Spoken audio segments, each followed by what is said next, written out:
we stand, in God we trust. There is no fear. United we stand, in God we trust. There is no fear. United we stand, in God we trust. There is no fear. There is no fear. There is no. Friends, gamblers, and sports enthusiasts, lend me your ear, for it is time. It is finally time for a brand spanking new episode of Nall or Nuthin. I'm your host, Jason Nall. Pleased to be joining you again this week to go over all things sports for the upcoming weekend through the lens of sports gambling. We'll be looking at the NFL, we'll be looking at the NCAA college football, and we'll be looking at our show bets, trying to move along in the survivor pool and the Draftkings NFL pick'em pool. You can always catch us on Thursdays on your FM dial on 101.3 The Buzz in Cleveland, Tennessee, or on WNWS TV on WNWS.com, also streaming on Roku, Apple, and Amazon Fire. Big week ahead, big week behind us. Football is in full motion right now, hitting the conference seasons in stride this weekend in college. And the NFL, we're learning just a little bit more about who are the true contenders and who are the blasted pretenders. We're going to bring our esteemed colleagues in here now. We've got Badlands Brandon and Big Daddy C1000. Big Daddy C1000, you had a hot week, 2-0 with your picks last week. I hope you cashed some tickets out there. Yeah, it was a really good week last night. Both of my big show bets came in. Also, every other pick that I had for college got there. I put out that teaser can go either way in that Florida-Tennessee game. I put out the over in that Clemson game, and there was one more that's not coming to the top of my head, but I had 5 picks last week in college, and they all got there. So needless to say, yeah, it was a really good week for me. Yeah, definitely so. A good week for you. I had a good week, too. My picks on the show, unfortunately, weren't nearly as good as yours, or I did not fare as well. But overall, pretty good week for me in the sports gambling world. Badlands, Brandon, your Baylor Bears, they rolled on, got there for you, as did Alabama. Yeah, out of that 4-game parlay, those two got there for me, but that parlay was still a letdown for me, man. I got to tell you, it was rough. I don't know. I just haven't been able to really get on a good parlay streak here lately. Luckily enough, I got on some of the horse racing still going on in the country, and still managed to finish up for the week. So I had a pretty good run at betting the horses, but I've got to do better on these parlays. Well, the horse racing, Badlands never stops. We can bet that all year round. I like those ponies, Big Daddy C and I. We've got to play together for tonight at Southland Greyhound Park in a pick 4. So, yes, the 4-legged beasts are running around the track still, and they can always bail you out when you need it. Let's go right into the good, the bad, and the ugly. And the good, just last night, Aaron Judge belts number 61. For the New York Yankees, his 61st home run, tying Roger Maris. Hit it in the 7th inning on a 3-2 count. Just a frozen rope over the left field fence into the Toronto bullpen. Did it outside of the United States, did it in Toronto. I'm sure that takes a lot of pressure off of Aaron Judge, and now maybe it won't take 7 games between now and the next home run before he breaks Maris's record. Your host, Jason Nall, I was downtown on that. I put a little pizza money on Aaron Judge at plus 230 to hit that home run in the game last night. First time I had dabbled on the Aaron Judge sweepstakes, and man, did I time it right. I got it home, A lot of fun. A lot of fun when he hit that home run. I was cheering. I was a Yankee fan for the first time in my life. Badlands, Brandon, baseball needed that shot in the arm. They needed this home run chase to immortality, didn't they? Yeah, for sure. And whenever you can, get on a streak like he's been on and hit and tie a guy like Roger Maris's record, I mean, it's absolutely huge. And I think now you said it that, the pressure will kind of be off Judge and, he can kind of get back and, now that he's tied the record. So I actually think we'll see him probably break the record here relatively soon, but definitely needed for the MLB. Yeah, Big Daddy C1000. You were on him Sunday night. You thought the magic was going to happen on the national telecast, the Sunday night baseball game against arch rival Red Sox. You kind of gave me the idea to start looking at the bet. Didn't get there for you, but thanks for planting that seed for me so I could turn a little pizza money into a pizza buffet tonight. Yeah, I put you on that. I was on it Sunday night, and the bad thing about me is Sunday night he would have had at least one more bat. He was coming to bat in the bottom of the seventh, I think first, and it rained out the game. He might even got possibly another bat in the ninth, just depending on what happened. So I kind of got shortchanged, but I'm glad I put it in your head and got you on it. You had texted me before the game, and I said, man, it's 7 games. It's time. And you were right. It was a good one to be on. He was having a lot of really good at-bats. He was getting on base almost every time during that 7 games. He had 3 walks, I think, in one game and still hitting a lot. They just weren't going out of the park. So he's been on fire. It was time. Yeah, he showed great discipline. 13 walks in the last 7 games between his last home run and the record-tying home run last night. So it wasn't like he was out there swinging wild. He was truly professional about it. Got a pitch on a 3-2 count that he could drive, and drive it he did over the left field wall into the Toronto bullpen. Those fans, they sure had a chance at a lottery ticket had that ball gone up into the stands. But into the bullpen, Major League Baseball got that one for a bargain.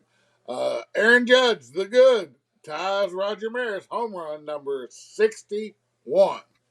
The bad, I'm giving it to the New York Football Giants. We had them in our NFL Pick'em pool last week by virtue of me and my pick, and I also gave them out as one of our PlayTourX.org birdie plays last week. I felt like they were for real 2-0 and would go home and get the job done against the Dallas team minus offensive firepower. They hung in there. They even took the lead in the second half by a touchdown, but Dallas blew them away in the fourth quarter, won the game by 7 points. And the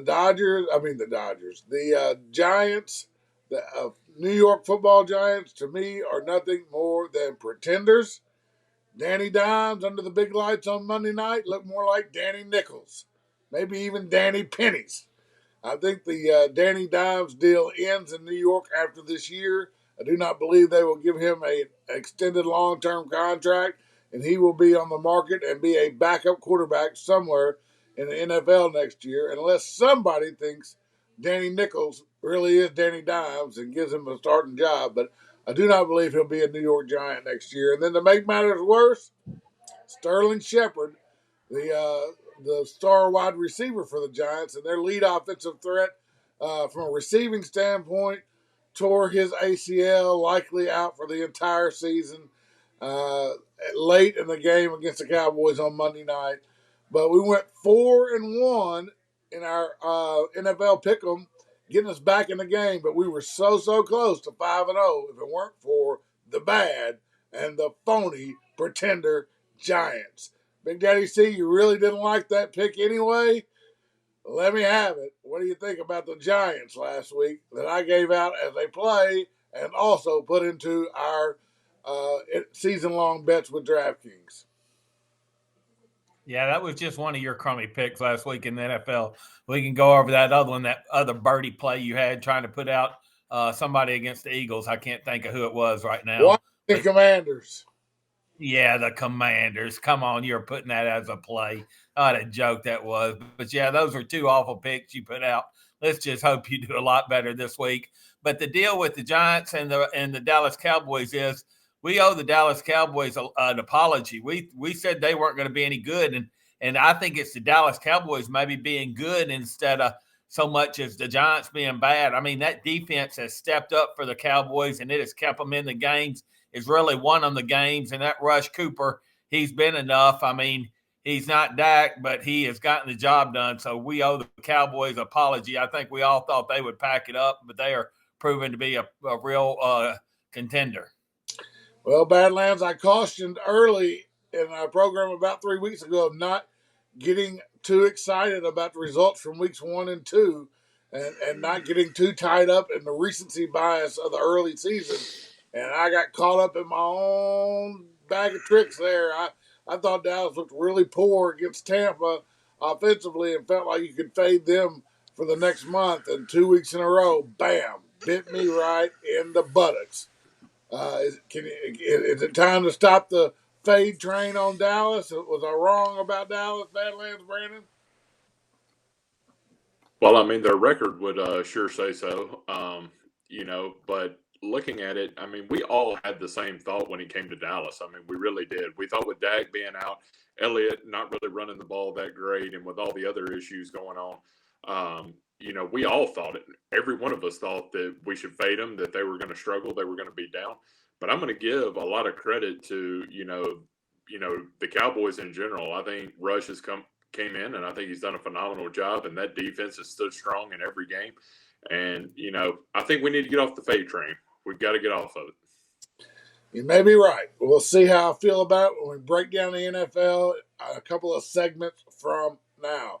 The ugly this week, let's go to the AFC West, highly touted as the most talented division in all of professional football, with the mighty Kansas City Chiefs, the rocket-fired LA Chargers, the revamped Las Vegas Raiders, and then the Russell Wilson project of the Denver Broncos.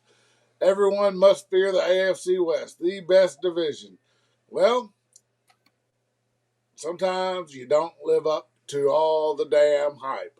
And that's what I'm saying about the AFC West through the first month of the season. Let's start with the Las Vegas Raiders. 0-3, lost right here in Nashville last week to the Tennessee Titans. 0-3.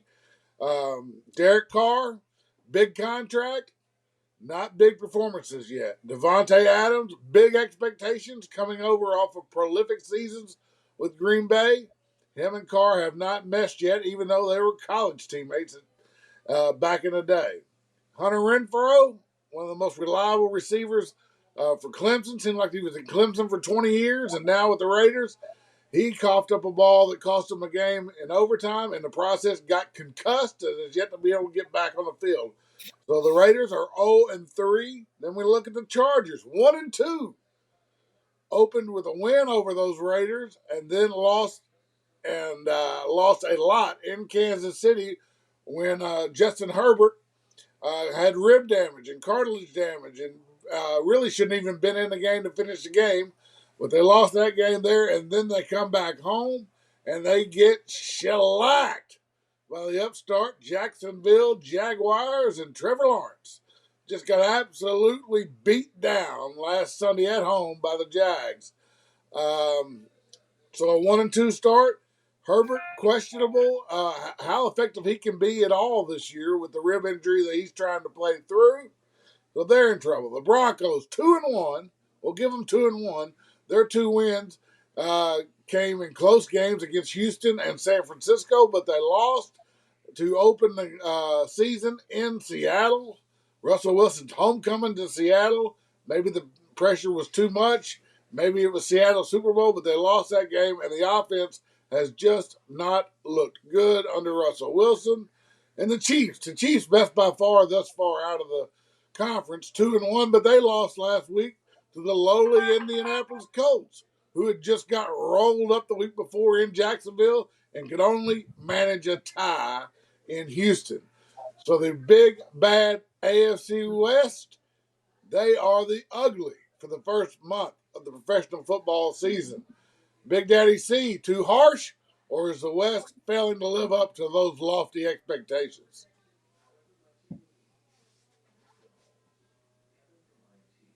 Take it, Badlands, Brandon. Big Daddy C has stepped away from the microphone. No, you go ahead. He's back now. All right, Big Daddy C, tell me what you think. Am I being too harsh on the West, the AFC West, or were the expectations just too high for them?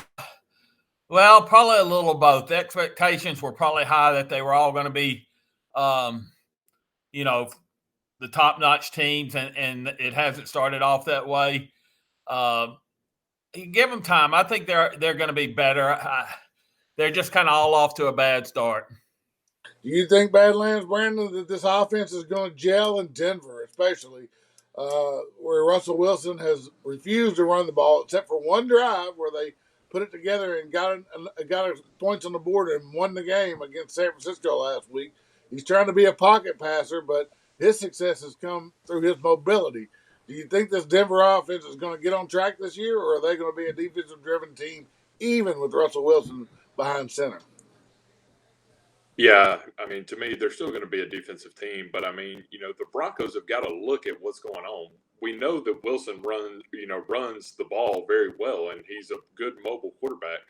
So I don't understand why we're not playing off of our strong suits here. We know that he's a good runner, so let's let him do it. But they just want to seem to just be content to make him a pocket passer, and the defense has still done well, and is going to continue to do well, but I don't see it. I really don't. It's going to be a straight defensive thing, I think, unless they unleash Wilson and let him do what he does best.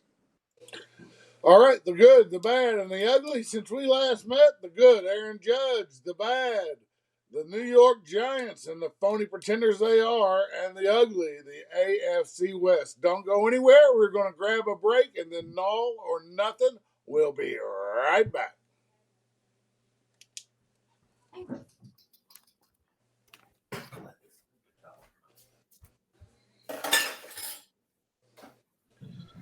Welcome back to Nall or Nuthin. I'm your host, Jason Nall. You can catch Nall or Nuthin on 101.3 The Buzz on your FM dial on WNWS.TV, on WNWS.com, or most certainly on our YouTube channel. And that is Nall, N-A-L-L, or Nuthin, N-U-T-H-I-N. So just search Nall or Nuthin and hit that like button and subscribe to the Nall or Nuthin channel. Nall or Nuthin is brought to you by College Tour X.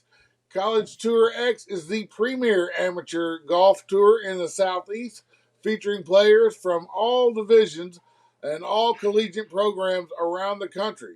Go to playtourx.org for more information to see if this tour is right for you as a collegiate player, or for all our sports fans out there, if you want to follow along with the live scoring of each and every event, go to playtourx.org and you can see the birdies falling for the future professionals in golf. That's playtourx.org. All right, let's bring the band back in. Badlands Brandon, Big Daddy C1000. We are heading into the grind part of college football now.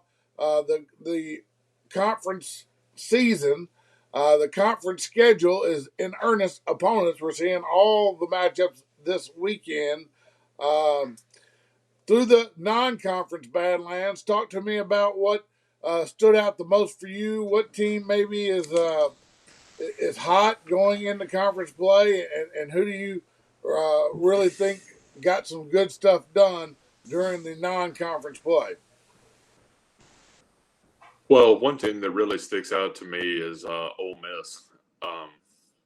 They haven't really played any really tough opponents yet, but the opponents they have played, man, have they just come out and shellacked every one of them. The offense really seems to be clicking for Ole Miss right now. They're using two quarterbacks in Jackson Dart and Luke Altmaier. Both of those guys can throw the ball really well, and they've got a huge game this week against Kentucky in conference. So I think that's going to be a really interesting matchup. We're going to find out if Ole Miss is really as good as they claim they are. But that's somebody that I'm keeping an eye on. Ole Miss is kind of flying under the radar right now with all the talk about Alabama and Georgia and Florida and teams like that, and Tennessee. But this Ole Miss team very, very much could be the real deal if they can carry some of that offensive momentum in. But that's one team especially that I've got my eye on. Yeah, Ole Miss has appeared to have gotten better and better every week. This week, Big Daddy C, Florida State, one of the teams I know you've been impressed with. They're playing Wake Forest. Wake just lost a heartbreaker in overtime to Clemson. Florida State, 7-point favorite, over under 63.5. Who you like in this one? Yeah, I'm going to stay on Florida State as a side. I think Florida State's rolling. I'm not going to try to break the trend they've been covering. I'm staying on them, but I really like the over in that one. This one, that'll be my play. Overs are a lot harder than a side to me because both teams usually have to do the right thing in an over and under, and to me they're harder. But I do like this over. I think they both can put up the points, and I think they both will. So I like the over. And as a side, I like Florida State. Boom! Right out of the chute, we're going to give you at Big Daddy C1000 a big play of the week. He likes the over. Thinks Wake and Florida State will continue the fireworks that started between Florida State and Clemson last week with a high-scoring affair, and likes the over 63.5 between Florida State and Wake. Going down the line, Badlands, Brandon, talk to me about Mississippi State and Texas A&M. Well, what can I say about this state program? Big game last week against Bowling Green. Will Rogers really, really threw the ball well, I thought. He had over 400 yards through the air. Now, let's take into account that it was Bowling Green. With that being said, though, this Texas A&M club is, probably still reeling a little bit from that Appalachian State loss that they took, but they bounced back nicely. Got that win against Arkansas last week, which was a heartbreaker for the Hogs, I thought. But they're going to be coming into Davis Wade. It's going to be loud. Those cowbells, I'm sure, will have the decibel meter off the chart if I had to guess. But in my mind, I think this is a good game for State. I think it's going to be close. I think you're going to see State try to pick on A&M secondary a good bit in this game. I'm not just 100% sold that State can win this game, but I think both teams can score and both teams can put a lot of points up. And with that, I'm going to take the over in this matchup. Bam again. Here we go at Badlands. Brandon with his clown picks. He's going with a 3-game parlay this week. Been touched up by the 4-gamer. Going to knock it down a notch. 3-game parlay. First leg, Mississippi State over 45. So the boys, they both like overs early. And they're going to jump out on a couple of overs there to start their picks for the week. Let's go to Arkansas and Alabama. Another big conference matchup this weekend. Arkansas, as Badlands Brandon alluded, a bit unlucky in Dallas last week. Had a goal line turnover, returned 99 yards for a touchdown, and had a game-winning field goal crash into the very tip of the right upright. Now, what most people don't know, as well as your host Jason Nall didn't know, the NFL goalposts are 5 feet taller than the college goalposts. Why is that significant? Because this game was played in Jerry World down in Dallas at Dallas Cowboys Stadium, and it is a professional football venue. So what happens? The game-winning field goal for the Hogs was kicked on professional goalposts, which are 5 foot taller. And if that had happened in Fayetteville or even at College Station, that field goal would have been good, and the Hogs would have won because it would have been 5 foot shorter, and it wouldn't have hit the very tip of the upright. But guess what? It wasn't. It was held in Jerry Lane in the Cowboy Stadium, and the Hogs lost. They hit the goalpost. A little unlucky.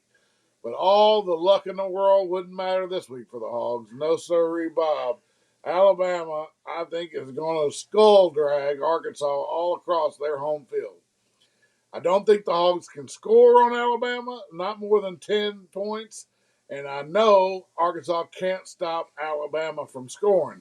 The line has opened at 16. It's currently at 17.5. And I think it's only going up. Jump on Alabama, laying the 17.5 while you can still get it. It's not going to be close in Fayetteville. Alabama, much the talented team. They got a scare in Tuscaloosa by the Hogs last year. And mostly because of KJ Jefferson, the Arkansas quarterback's athletic ability and his ability to move outside the pocket. I fully expect, with less firepower on the offensive side for KJ to work with, that Saban's crew will have a game plan together to limit his effectiveness to run the ball. And I think Alabama will hold Arkansas to very few points, and I think Alabama will have very little trouble scoring on their own. Your first PlayTourX.org birdie play of the week is Alabama laying 17.5. Badlands, Brandon, you were on Bama last week. What do you think of this birdie play? I don't know. I really don't know. I like a lot of the things that Arkansas does. I love the fact that KJ Jefferson is as mobile as he is and can get out of the pocket when he's in trouble. I just don't know. But if I had to take it, I think Arkansas is going to get up for this game. I really do. I mean, this is kind of like a Super Bowl game for them playing Alabama. And, I mean, I just think Arkansas is going to get up for it. So I would probably flip you on this play. I would probably catch the 17.5. Well, 17.5 ain't enough, Badlands, Brandon. I just don't think the Hogs can score on them. And I'm most certain the defense can't limit Alabama. Big Daddy C, this is about the third week in a row I've gone against my Hogs. For a guy that's a Razorback fan, I sure don't sound like one on this show, do I? No, you don't, and that's kind of a trend. You've been against them the last 3 weeks, and they haven't got there, at least last week. But I believe you're on the right side, them not getting there this week. I think Alabama is just going to crush them. I think they got to be a little heartbroken last week. You know, they had the lead. They give up that 99-yard touchdown return by the defense of A&M, and then they miss the field goal, don't go through. So I believe they're probably a little heartbroken, and then they're going to run into a buzzsaw. I think it's a bad setup for Arkansas. Yeah, bad setup. Bad setup for an Arkansas team, which I really believe will struggle offensively throughout most of this year. Kentucky goes down to the Grove at Ole Miss, Badlands, Brandon. An early start. You're gonna have to drink early down the Grove this week if you're a Rebel fan. 11 p.m. or 11 a.m. Central Time start. Ole Miss a 7-point favorite, over under 54. Yeah, they are. And this is going to be a real interesting matchup because this is the first game that Ole Miss is really going to get tested on both sides of the ball, I think. And, you know, for Kentucky, you know, it's kind of interesting to point out they were tied with Northern Illinois last week at halftime. And, you know, Ole Miss is not Northern Illinois. And with everything that Ole Miss has been able to do on both sides of the ball, their defense is playing phenomenal. Their offense is really clicking here. Will Levis, I think, is probably in my top 4 quarterbacks in the SEC. He shows great poise in the pocket and is able to make difficult throws. They've got Cavassier Smoke in the backfield, who's a good running back, an explosive back. He's not going to truck anybody over, but he's got good speed coming off the line. This one's going to boil down, I think, to just defense, and I think Ole Miss has got the better defense. I think they've got the better offense in this matchup. So, with all that being said, I'm going to take Ole Miss laying the 7. Ole Miss, he likes laying the 7 with a better defense and more explosive offense. Big Daddy C, Georgia on the road at Missouri. Missouri looks improved, but not that much, and Georgia looks about the same or maybe even better than the national championship team from prior year. Georgia, 28, over under 54. Yeah, I like Georgia in this one. I mean, why not? They're playing good. They're putting up points. They've looked dominant in every game, and Missouri's so-so at best. So I think you just load the boat on Georgia.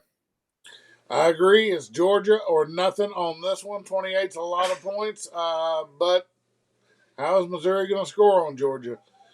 LSU at Auburn for the night game in the SEC Badlands. Brandon, Auburn, boy, what is wrong in the Plains? Getting 9 points from this LSU team, which I'm still not convinced is very good. 9 seems like a lot. You like Auburn at home catching 9? No, I hate Auburn at home. Auburn, let's just be brutally honest. Auburn is not very good. They are not very good at all. They have had a couple of bright spots with the running back situation. They do have Tank Bigsby, which I think is a hell of a running back. He's a great running back for Auburn, as a matter of fact. But you're talking about an Auburn team that barely squeaked out a win last week against Mizzou. LSU has gotten off to a fairly decent start. I think they picked up the win against State. They crushed New Mexico last week. The only thing that's going to be interesting to point out is their starting quarterback, Daniels, is injured with a back injury. I don't know if he's going to play. I think they said he was questionable. I'm not sure he's going to be able to go, so they're going to have Garrett Nussmeier as the backup. I don't think it matters who they get back there. They could have Oscar the Grouch back there taking snaps, and I don't think it's going to really make a difference. I really like LSU on the road here. I think they're going to handle business, so I would definitely take LSU in this one. He likes LSU laying 9 on the Plains at Auburn. Big Daddy C, last week, Clemson, it took overtime and a hard-fought victory against Wake Forest. Now they're back home, laying 6.5, over under, again small for Clemson. Their defensive games typically 40.5. North Carolina State comes in with a lot of experience, a solid offensive line, and a good quarterback. Who you like here? Clemson favored just under a touchdown at 6.5. Yeah, I like Clemson in this one. I think that win last week really going to give them a lot of confidence. They put up a lot of points last week too, so I would stay on that trend. If I were to take both this week, it would be the over and Clemson in this one. Badlands, Brandon, you don't think NC State is going to lay down in this one, do you? No, I don't. I think North Carolina State's offense has even been much improved over last year, which I thought their offense was pretty decent last year. And I think they're much improved this year. I think this is a Wolfpack team that's going to come in and, they're going to get up for this game playing Clemson. Being a conference game, I just don't see North Carolina State just laying down and letting Clemson just take it to them. Not saying that North Carolina State can win the game, but I do think they're going to keep it relatively close, potentially squeak out a win, but it's going to be a close game all the way to the finish. All right, so Badlands Brandon predicts a close game, whereas Big Daddy C thinks that that Clemson can get over that 6.5 fairly easily.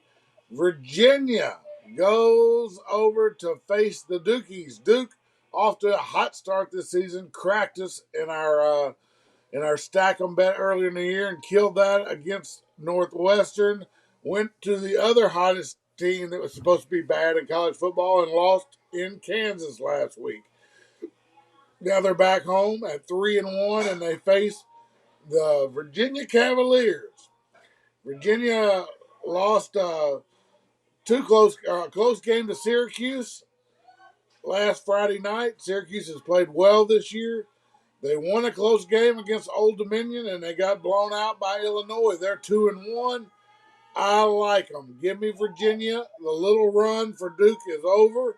They're no good. They're no good. They're no good. And I like Virginia. So that is my second Play Tour X Birdie play of the week. I'll take Virginia plus the points at Duke. Duke probably had a little bit of the air come out of their balloon when they finally lost last week at Kansas. I'll take Duke trying to keep it moving and get to 500. I'll take Virginia trying to keep it moving and get that record to 500 on the road in the ACC this week.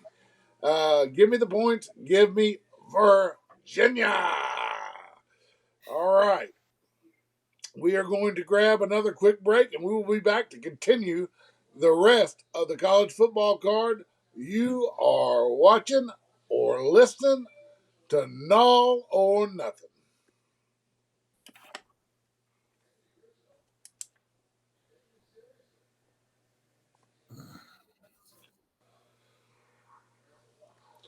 Welcome back. It's your host, Jason Nall, and you've caught Nall or Nothing, either on 101.3 on your FM dial or on WNWS TV at WNWS.com or on our YouTube channel. Nall or Nothing, that's NALLORNUTHIN. Just search Nall or Nothing and subscribe to our YouTube channel. We're going to bring the panel back in. We've got Big Daddy C, Badlands Brandon, and of course I'm your host, Jason Nall. Gentlemen, let's continue on. Baylor this week. Can you possibly be on Baylor for a third straight week, Badlands Brandon? They've been good to you, even if the other legs of your parlay haven't. Well, I got scolded by Big Daddy C1000. We were talking about this game earlier in the week, and I told him, Oklahoma State, is a tough opponent for Baylor. And he kind of looked at me and he said, "Why the hell would you dump them now?" He said, "They've been good to you for 2 weeks. Why would you get off of them now?" And honestly, after I thought about it, he hit the nail on the head here. I thought Baylor looked phenomenal in their game against Iowa State. Their defense was able to really rise to the occasion, force turnovers, and score points off those turnovers. Richard Reese, who was the backup running back to Tay McWilliams, has now taken his job, so he's the starting running back, and he's had explosive game after game after game. And Blake Shapen, the quarterback for Baylor, finally looked like the quarterback he was last year, and got back to throwing the ball well, and everything seems to be clicking for that Baylor unit right now. So I'm going to ride the trend. They've been good to me for 2 weeks. I'm going to take them again for a third and give me the 2.5 and sick them Bears. In the rematch of last year's Big 12 championship game that came down to the last play, he'll take Baylor and take that 2.5 points at home. That is the second leg of the Clown Picks 3-game parlay. Baylor, is Baylor a favorite, or are they laying 2 or getting 2? Let me go back and find that. I had them laying 2. Yeah, laying 2. I mentioned earlier they're getting 2. I'm sorry, they're laying 2, so they got to win the game by a field goal. He likes Baylor to win the game by a field goal or more at home. That's the second leg of his 3-game parlay. Badlands, let's at least leave it right with you and let you break this next one down.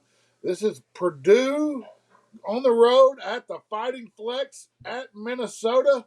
Minnesota, a 12-point favorite. Yeah, this is a good game, I think, for Minnesota right here. After they skull-crushed Michigan State last week, it wasn't even close. And everything, to me, boils down to that impressive running game that Minnesota possesses with Mohamed Ibrahim. But he has looked absolutely phenomenal, I think, for the Bears and or for the Gophers. And everything that he's doing, too, I mean, he had 103 yards and 2 touchdowns. He's really, really running the ball well. Tanner Morgan threw for 268 and 3 touchdowns in their last game. Everything tells me that everything they've got going on is exactly where they want it. FAU played Purdue last week and almost got a win against Purdue. I don't like Purdue. I don't think they're any good. I think this is a game that you load up the boat and you take Minnesota. I don't think they're going to let you down. Give me Minnesota. Give me the 12.5. Badlands Brandon rounding out the 3-game parlay with Minnesota minus 12. That's at plus 595 odds on that 3-gamer. So if you bet that 3-gamer with Draftkings, Mississippi State over 45, Baylor minus 2, Minnesota minus 12, and it gets there, you're almost getting paid 6-1 odds. But those parlays are tough. Badlands will tell you that. But there it is. The Clown Picks 3-game parlay. Mississippi State over 45, Baylor minus 2, Minnesota minus 12. Big Daddy C, I'm going to let you round out the college football segment for us, and you are going to stay on that trend too. You like the Utah Utes once again this week. They're minus 10. Tell me why. Yeah, I do. I really, like I said last week, I think that first loss was a real eye-opener, and I think they got their nose to the grid now and are really focused, and I think they're playing good. I think they got an awesome defense. I'm just going to ride the trend. I got them up last week, and now they're at home. I think they're going to win again and win easily. I like Utah again. Big Daddy C in his big plays of the week. He's going to bring this one to you once again. Says stay on the hot hand. Stay on that tough Utah Utes football squad. They're laying 10 this week. That's okay. He likes the Utes once again, minus 10. All right, that is going to wrap up our college football for the week. We're going to grab another quick break. Don't go anywhere. Nall or Nuthin will be right back. Yeah. Woo! Yeah, there's a plate of cookies in there on top of it.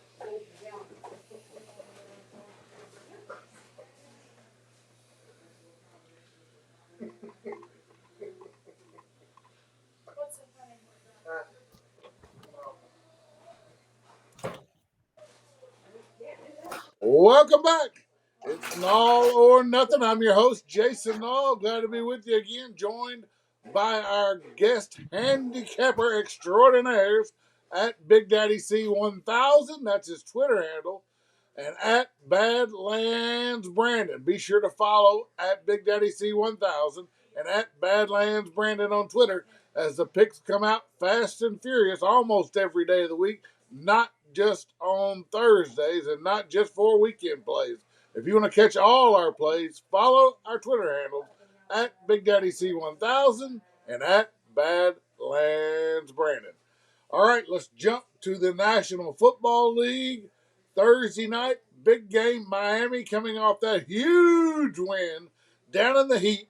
The goal line stand that preserved the victory against the Bills. The Miami Dolphins, now the leaders in the AFC North at 3-0.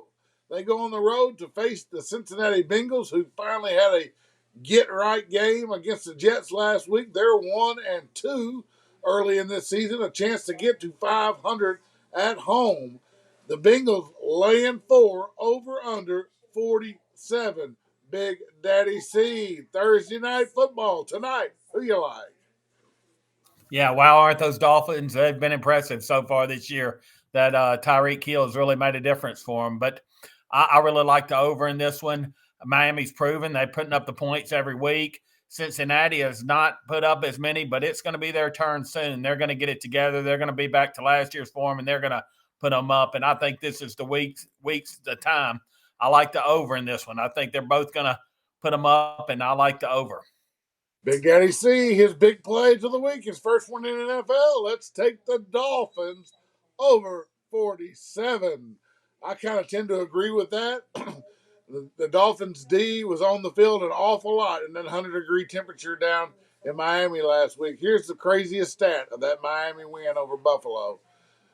Miami had 39 offensive plays, and Tua Tagovailoa attempted 18 passes in the win. The Bills had 90 offensive plays, and Josh Allen attempted 61 passes in the loss.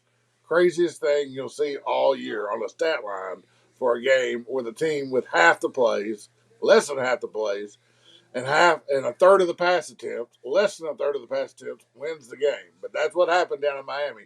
That said, that defense was on the field a long time in that heat. They held up and even had a goal line stand. I think they may be gassed a little bit, having to turn it around so quickly and be back up in the Cincinnati. I love the over with you, Big Daddy C. I'm going to ride it right there. It's not been a particularly good year for overs so far in the NFL, but something's got to go over, and I like this one. Let's get on that over 47. Sunday, the Vikings at the Saints. They go over across the pond to London to play a 9:30 a.m. start. Vikings, gutty performance. They came back. They did not cover, but they did win. Got up off the mat after a really poor Monday night performance the week before. They got the win against the Lions late. They're the better team than the Saints. There's no doubt in my mind. Does that play out on the field over there in London, Badlands, Brandon? Vikings 2.5 over under 43. Yeah, sure it does. And Minnesota's still trying to figure out who they are offensively under Kevin O'Connell, I think. But they do have Kirk Cousins. He throws a lot. He gets a lot of yards for them. But I think this is a Saints team that's all over the place. They're still trying to find that, a good balance and explosiveness to them.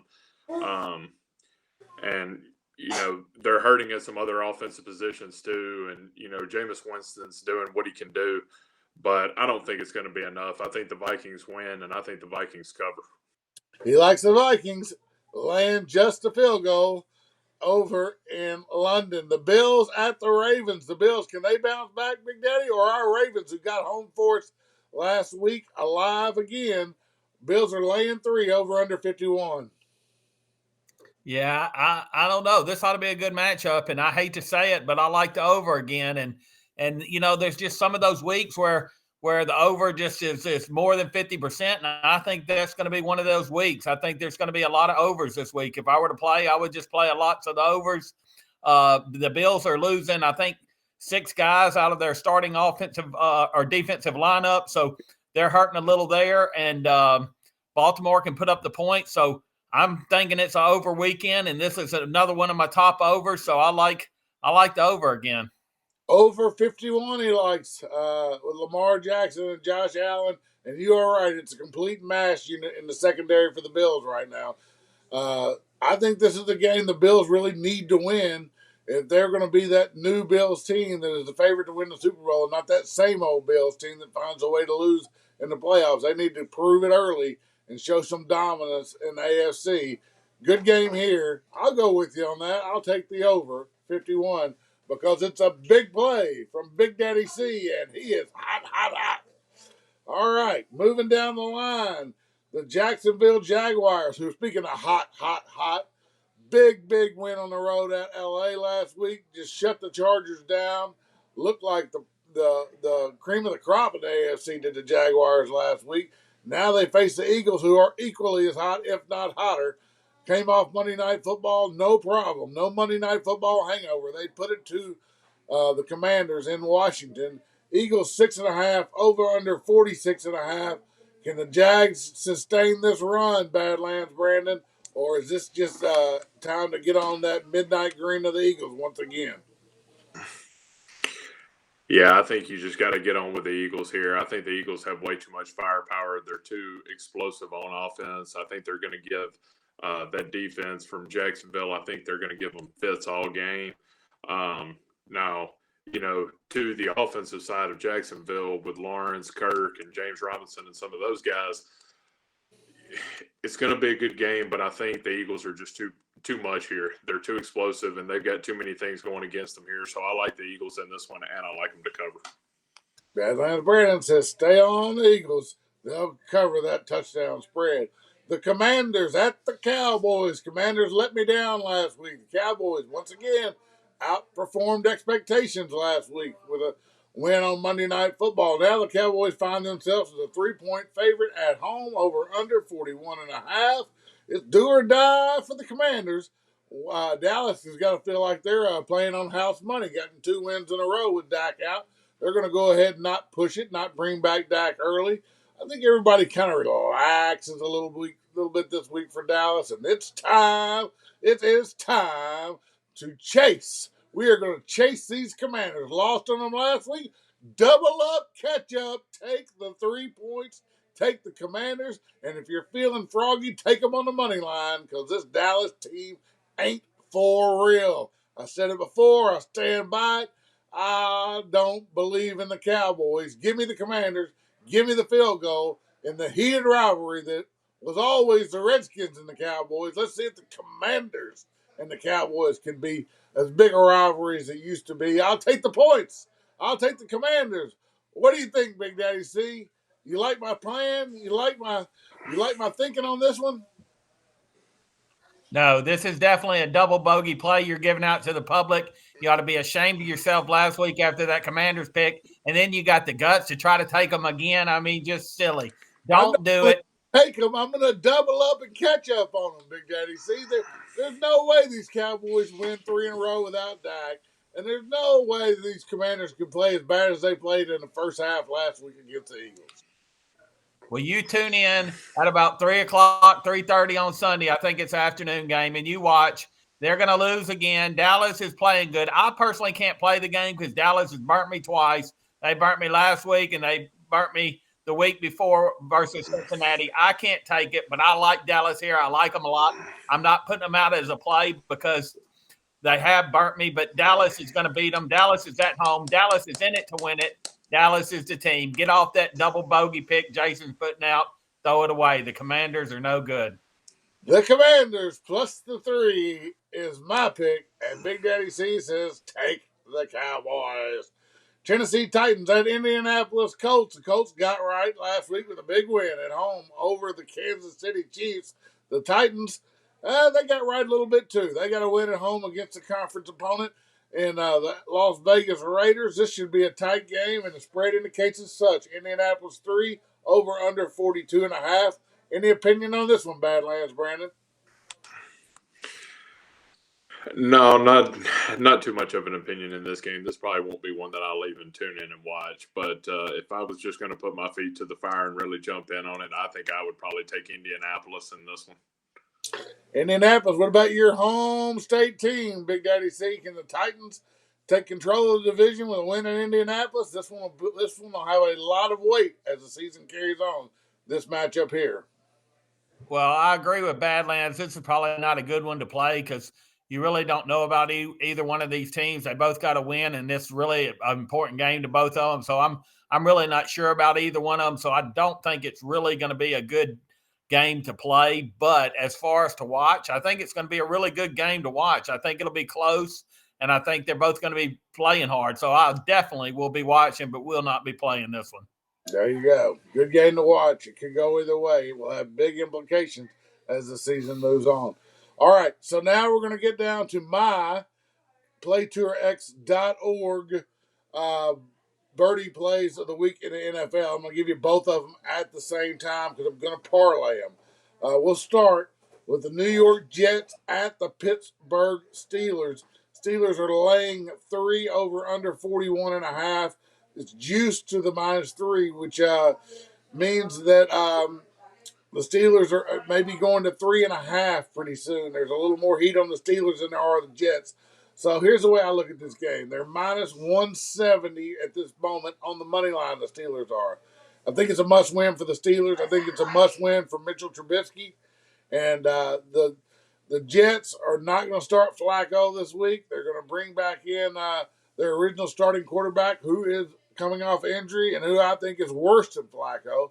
And actually, the line indicated such when it was announced that their starter would not be Flacco. The line dropped a half a point from the Steelers -3.5 to -3. So there was some quick play.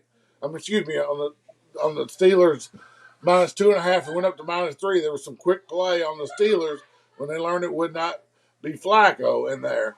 And that tells you how bad the Jets' quarterback situation is when Flacco is perceived to be the better option. I like the Steelers in the money line. I think they're going to win this game at home. It's one of my candidates for our survivor pick later on. What I want to do, I want to parlay that money line Steelers at home, and I want to parlay it with the Bears at the Giants. The Bears are catching 3.5 on some sites. I do think if you hang in there, this line will be 3.5 on Sunday. I like the Bears. The Giants lost their playmaker receiver. Danny Dimes is Danny Nichols. They're phony. They got beat on Monday night. Quick turnaround. And now they're going to face the Bears, who are, trying to get to 500 on the year. And that's a big thing for a team that's trying to rebuild. 500 is a big mark. It's a chance for the Bears to even their record for the year. I like them to win outright, but we're going to take the 3 or 3.5 points and parlay that with the Steelers on the money line. That's our birdie play for the NFL. Take the Bears, shop around, get it at 3.5. DraftKings currently has it at 3, but it's likely to go to 3.5 by game time. I like that half if you can find it. With the Steelers money line -70, that's plus 200 odds, 2-1 on that parlay. May not be quite as flashy as Badlands parlay, 6-1. But we just have to get 2 legs there on this playtourx.org, Birdie Play. Badlands, what do you think? What can go wrong here? Well, a lot could go wrong if it falls flat on its face. But no, I actually like your play here. I think it's actually a good play. I won't be jumping in on the action with you, but I wish you the best of luck, and I'll be trying to get it up for you to get it home. All right. I'm writing a few notes down here, and one of mine for the Survivor is I've got the Steelers marked down here as an option for Survivor. As we talk through these games, you got to give me your ideas for Survivor, and then we'll hash it all out in the next segment as we put together our show bets. Next down the line, Seattle Seahawks, who I happen to think is the worst team in football, at the gritty, gutty, fighting Detroit Lions. Another team looking to get to 500 this week at home. Detroit's 4, over under 48.5, Big Daddy. Yeah, I like Detroit here. I could agree with you. Seattle might end up being one of the worst teams in football. They're probably going to be right there with the Jets and Pittsburgh. I just want to tell you also that I don't think Trubisky will be the quarterback for Pittsburgh by the end of the year. But anyway, back to the Lions. I do like the Lions. I think they cover. I think they win easy here. I think they simply just outscore Seattle. And this could be one of my Survivor picks. I like Detroit. I think they're a definite winner this week. All right, moving down the line, the Browns at the Falcons. Badlands, Brandon. This looks to be a close affair with the Browns a slight favorite on the road, 1.5, over under 49. Yeah, the Falcons have actually haven't been playing terrible. I know their season win total was actually quite low at 5, but I think this is a good game for the Falcons. I could see the Falcons maybe picking up a much-needed win here to try to stop some of their bleeding, but not just because I took them over their 5.5 wins, but I do like Atlanta in this one, and that's what I'll play. All right, Badlands, Brandon likes the home team, the Atlanta Falcons, catching 1.5, and the over 49. Chargers, who just got beat down at home last week. Questions around Herbert's health and his ability to lead this offense through this nagging injury remain. They're on the road at Houston, who's played everybody tough this year, but the wins just aren't coming for the Texans. They're tough losses. At some point, they're going to run out of gas, I would believe. Don't know if this is the point. Chargers 5.5 on the road at Houston, Big Daddy C. Yeah, I couldn't use this one as a Survivor pick either way. But I don't know. I mean, Houston's playing pretty good to me, and the Chargers just looked awful last week. So I think if I were to just pick the game, I would take Houston at home with the points. Yeah, Houston gave the Chargers a loss as a huge underdog last year, late in the season, which really ended the Survivor pools. A lot of guys went out on that, and some Survivor pools ended that week with people who managed to avoid the trap with Chargers in Houston late in the season last year. So it is a revenge spot for the Chargers, so to speak, but I'm not sure they're healthy enough to take advantage of it. Joey Bosa also out this week for the Chargers, and then Herbert expected to play, but not expected to be 100%.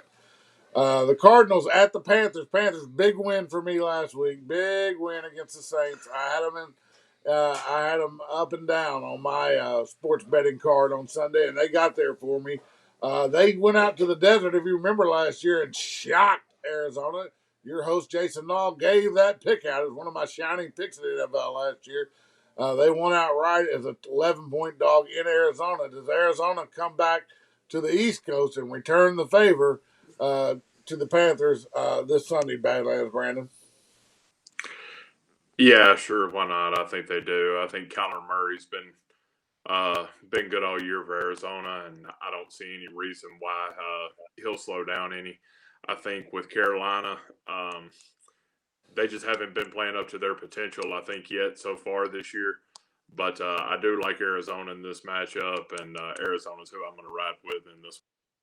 Yeah, it's an unusual afternoon game in Carolina. Typically, they're the morning game. That gives Arizona a little bit time to get the sleep out of their eyes, so to speak, on the East Coast, and not such an early start. A low total here, 43. I can see that getting over the total, going with Big Daddy C's trend that this may be a higher scoring week. Give me the over, 43 in that game. New England Patriots at Green Bay Packers. Aaron Rodgers looked good, not great in Tampa last week because he just doesn't have the offensive tools. The Patriots are a defensive team for sure this year. Brian Hoyer in at quarterback as Mac Jones is hurt. Still, the line is ticked down, opened at Green Bay 10, and now it's Green Bay 9.5, over under 40.5. I like the points, and I like the Patriots. Big Daddy C, I think you like Green Bay in this one. Yeah, I like Green Bay. The problem is Rodgers hasn't had anybody to throw the ball to, but I think what maybe he just needed is getting them back home, and that maybe will improve that offense. But I don't see how you could take New England here. They just don't look good at all, and Green Bay's hard to beat at home. So I like Green Bay here. I'd lay the points. I think this is a good survivor play, taking Green Bay at home. All right, I'm making the notes. The Denver Broncos, who did not look good last week but did get the job done, won 11-10 in a baseball-like thriller on Sunday Night Football. They're on the road now at a Las Vegas Raiders team that is reeling. Las Vegas 0-3, but a 2.5-point favorite, over under 45.5. Josh McDaniel 0-3 so far in his second stint as a head coach now with the Raiders. Big Daddy C, where do you stand on this one?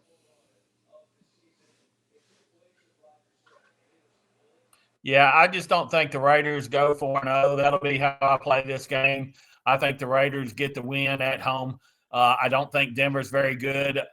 They're really struggling, in my opinion. So I'm going to just play the theory that Raiders don't go 0-4 and they get a win at home. I like the Raiders here. Okay, he likes the Raiders to stop the bleeding, not to go 0-4 and find a win at home. The Chiefs only a 1-point favorite at Tampa Bay. Shocking to me, actually. I think Tampa Bay is reeling. Offensive and defensive problems, offensive line problems, receivers hurt. Kansas City, it is their second game in a week on the road. Rematch of the Super Bowl 2 years ago where Tampa Bay took down the Chiefs thanks to Gronkowski, who ain't there no more. I like the Chiefs minus the 1 here. I really like them. Am I missing something, Badlands, Brandon? Why are the Chiefs only favored by 1? Yeah, that's a great question. I don't really understand that either, especially with all the problems that you listed before you handed it off to me. Something's kind of fishy about that. I'm really wondering why Vegas has got that line like that. But I mean, maybe they know something we don't know. But everything tells me, to play this how it is. You take Kansas City. Tampa Bay is reeling with everything they've got going on. The smart play's got to be Kansas City here.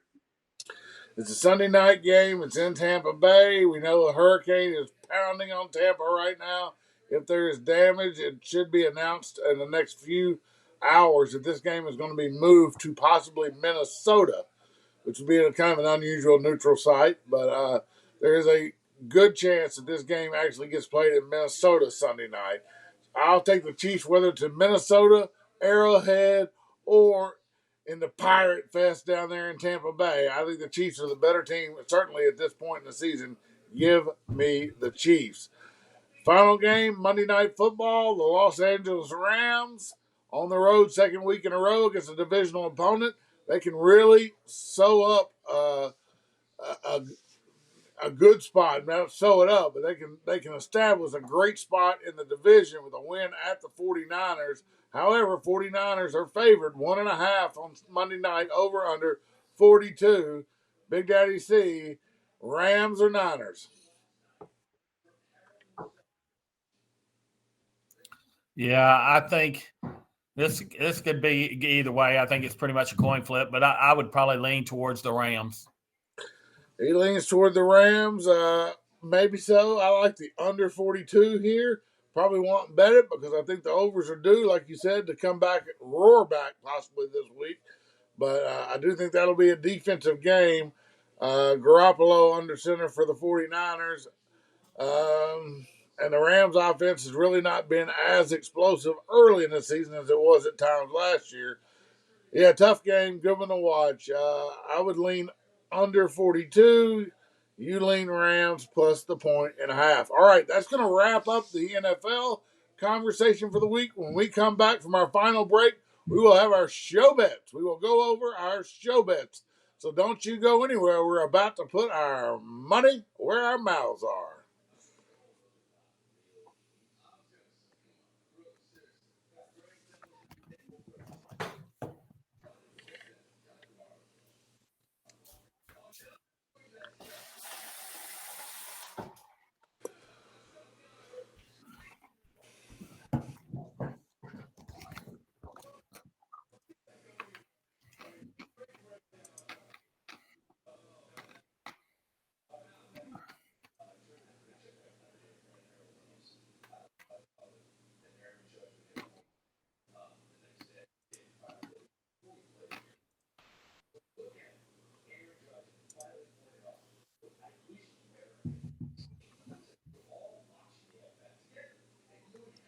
All right, welcome back to the final segment of Nall or Nuthin. I'm your host, Jason Nall, ready to close out this program with our sports handicapping contributors at Badlands Brandon and at Big Daddy C 1000. All right, guys, let's start with the Draftkings Survivor Pool. And let's start by talking about what went down after we went off the air last week. Big Daddy C called me, I guess it was Saturday late afternoon, early evening, and said, have you seen this line in the Chargers game? And it had really been pushed down hard, 2.5, 3 points in the Jaguars' favor. And I knew there was an injury question with Herbert. And I really would have felt better if the backup was in than him. But I thought the Chargers could get that win at home. And we all agreed to take the Chargers over the Jaguars in our survivor play. Chargers would have to win or we would go home.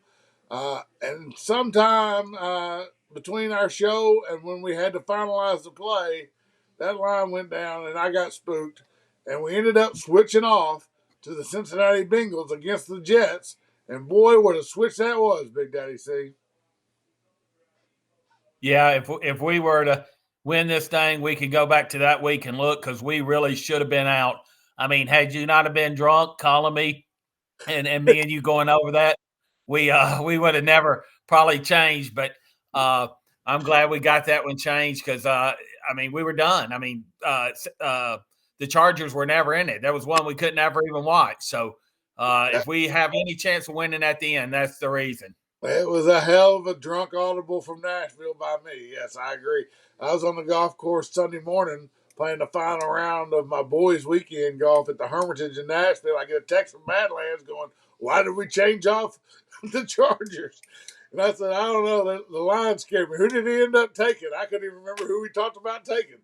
But we ended up going with the Bengals, and man, did it work out. We burned the Bengals. Can't use them again this year, but we are alive. So, anyway, we made a great last-second change there after we had recorded the show and told the whole World Wide Web that we were taking the Chargers. We ended up taking the Bengals, and we reserve the right to change our mind just like anybody else. All right, so let's go to this week. I've got a few teams down, and I may have missed some. I've got the Raiders, the Lions, Green Bay, and the Steelers.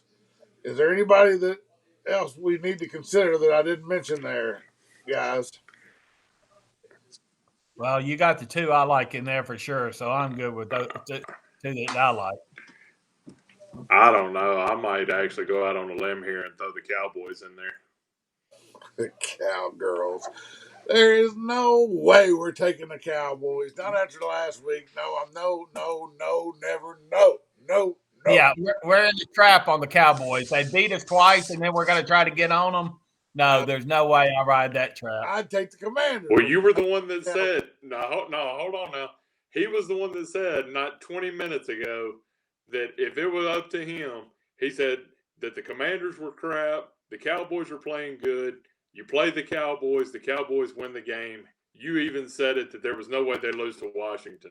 So you can't come back now and say that it was a bad I'm play. just telling you, it takes Well, three. I'm not saying that. I'm saying I do like the Cowboys, but I'm just not falling in the trap from them beating me twice and then getting on them. To me, it's a no play. I like the Cowboys. I think they're going to win outright, but there's no way I'm jumping in on them after they've beaten my brains out twice in a row. So, no, I like them, but I'm not going to play them. Cowboys are out. Cowboys are out. All right, let's start with the Raiders. The Raiders have to win at home or they go 0-4. They are playing Denver, who's had trouble scoring. We got the Steelers trying to get to 500, playing the Jets, and I don't think the Jets are very good again this year. But the Pittsburgh may not be very good either. That one might be a little riskier, in my opinion, than the Raiders. The Lions, with a great opportunity to get to 500, with a lot of excitement in that program and in that stadium, and it's a big win. They're going to want to get it home against who I think is the worst team in football in Seattle. And then finally, Green Bay, if you felt like they were going to get it done against Belichick and the Patriots, you could burn them now as a 9.5-point favorite. So we're throwing the Cowboys out. From those four, sorry, Badlands, from those four, who do you like, Big Daddy C? My top two are Green Bay and Detroit. I could take either one. I really don't like one more than the other, but I think either one of those and we survive. Badlands, Brandon. Same. Okay. I'm going to pick it. I'm going to go with Detroit. I think Detroit's going to win this game against Seattle and get to 500. And I have more confidence in that. Believe it or not, Detroit is just a 4-point favorite than I do in Green Bay winning as a 9.5-point favorite against a backup quarterback for New England. I just think Green Bay is not that great. So I'm going to go with Detroit. Detroit for us. Y'all agree, or do you want to go with Green Bay? I like Detroit. I'm fine with Detroit. Yeah, I'll take that. All right, Badlands, we were right there in Ford Field this summer. We're going to we left a good mojo for the Detroit Lions. Let me tell you, if you've ever taken the Detroit Lions in a survivor pool, listeners, you might want to go see your shrink and have your head checked. But somehow we have to come up with the Detroit Lions as our team that must win or we go home for survivor this week. All right, NFL Pick'em. Now, this is where we have to pick 5 games each week against the spread in a Draftkings pool. The best winning percentage at the end of the season chops up $1 million. In Survivor, the last man standing gets $1 million. So we got life-changing money on the line here, guys. We made a comeback last week with 4-1. We got to keep it hot, got to keep it going. I'm going to go right down the line of the games we talked about. And I'm going to add in the ones I feel like we should for sure have on my end. And I want to take for sure. I want to take Las Vegas minus 2.5 at home against Denver. We didn't use them in Survivor. I'd like to use them in this. How do you feel about that, Big Daddy C? Yeah, I like that one. Put that one down. We got the Raiders. Raiders minus 2.5 to try to get a win at home. What else we got? I like Detroit. Why don't we just take Detroit? We're playing them anyway in our Survivor. I like them. Let's take them. Detroit minus 4.5. That goes in there on behalf of Big Daddy C. Badlands, you got one to add? Yeah, I say we take the Eagles against the Jags. Eagles against the Jags. How you feel about that one, Big Daddy C? I'm kind of so-so on it, but I do like the Eagles. I think they'll win the game. I like the Eagles. I think they're playing good. So I'm not high on it, but I could take it. If that's his pick, I'll ride with it. Eagles minus 6.5 goes down. I'm not high on it. I'm neutral on it, so I'll take it. So now we got to put a dog in there. Give me the Commanders plus 3.5. We dodged the bullet on them last week. They didn't make it in there. They're going in there this week. I want them, and y'all can pick the last one. Well, since you put out that loser, let me give us a winner so we can at least go 4-5. Put the Minnesota Vikings in there so we can get up at 8 o'clock and start watching. All right, Minnesota is minus 2.5. The Vikings minus 2.5. So let me go over them real quick. We got the Raiders minus. Hold on 1 second. Oh, go ahead. Hold on 1 second. Hey, so Big Daddy, so do you have another game that you feel more confident in that you like more than the Eagles and the Jags? No, not really. I'm fine with it. I mean, that's fine. I like the Eagles. The Eagles are playing good. That's not a bad pick. They're both playing good. Yeah, the problem is Jacksonville's playing good too. That's the worst part of it. But I like the Eagles. They're at home. They're playing good. I'm fine with it. Plus, it's a double. It's 2 games in a row on the road for Jacksonville. I had to go West Coast last week. Had a great game. Coming back on the road again. I would definitely not take Jacksonville. If anything, it's Eagles for me, so I can live with that. I'm good with it. And it's under a touchdown. All right, so here we go. Las Vegas minus 2.5. Eagles minus 6.5. Detroit Lions minus 4.5. Washington Commanders plus 3.5. Vikings minus 2.5. Those are our DraftKings pick'em picks. And then the Detroit Lions in the survivor pool. Win or go home. We're going to need the Lions against the Seahawks. They've got to win it for us. That rounds out the program. We've got our show plays for DraftKings, Survivor, and Pick'em. On behalf of Big Daddy C1000 and Badlands Brandon, I'm your host, Jason Nall, and we are out of here. I said united we stand, in God we trust. There is no fear. United we stand, in God we trust. There is no fear. United we stand, in God we trust. There is no fear. There is no fear. There is no fear. There